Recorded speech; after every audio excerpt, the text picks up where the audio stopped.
joins me now. Senator Paul, thank you very much for being here. We are waiting for the president to walk in, but I want to get this question to you because I thought of you first thing when I read this report this morning from the Cleveland Clinic. What's your reaction to it? Well, you know, it has significant public policy ramifications. So, for example, in India, they can't keep up with the demand, so they don't have enough vaccines. So you can save probably hundreds of thousands of lives in India right now, today, if you'll vaccinate the people who haven't gotten COVID already. If you've already gotten COVID, the vaccine likely won't hurt you, but you don't necessarily need it, and we could prioritize the vaccine.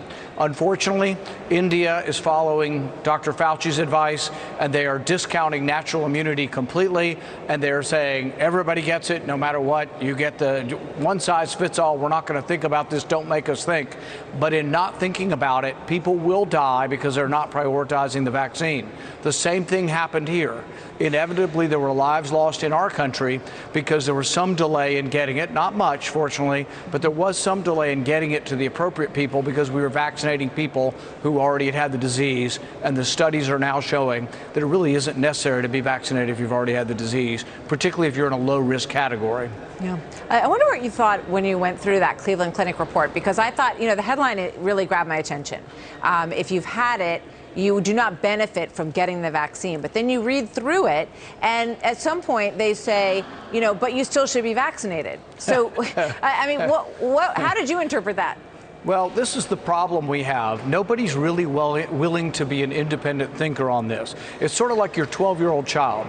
Your 12-year-old child, let's say, had COVID 3 months ago, and they're saying has to be vaccinated or can't go to school. And you're thinking, well, does he really need to be?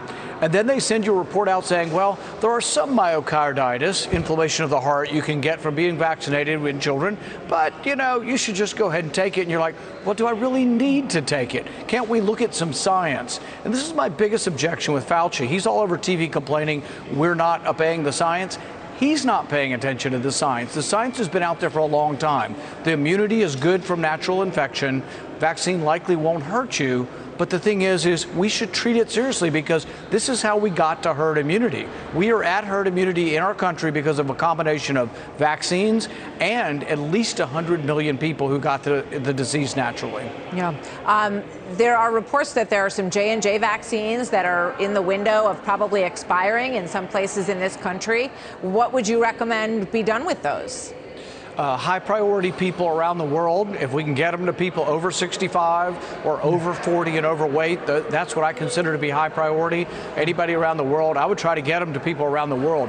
We have done our job here largely, and it's good if more people want to get vaccinated in our country, but I think we have achieved herd immunity. The numbers are going down dramatically, and it's because not only vaccine, if you only count vaccine, people are saying it's not enough, we got to vaccinate the 2-year-olds. But if you count those who have got it naturally, guess what? We're there. Yeah, we should definitely have an antibody passport that is equivalent to a COVID vaccination passport. And, you know, maybe you have to be tested on a regular basis to prove that you still have those antibodies. But we really haven't seen a push for that. Last quick question, this Delta variant, what are your thoughts on it? Well, the good news is when you look at the studies, those who got the disease naturally, their immunity is good against all the variants. It's also good news that really the vaccines appear to be working as well. There's some studies that say natural immunity may cover the variants better, but both natural immunity and the vaccines are working against the variants. I don't think we should be alarmed about this. We should be reasonable, rational, but we shouldn't jump the gun and say immediately, oh, everybody's got to get vaccinated again. We don't know that yet. And let's look at the bright side. Almost all the studies show the vaccine works, and so does natural immunity. Thank you very much, Senator. Great to have you here today, Senator Rand Paul.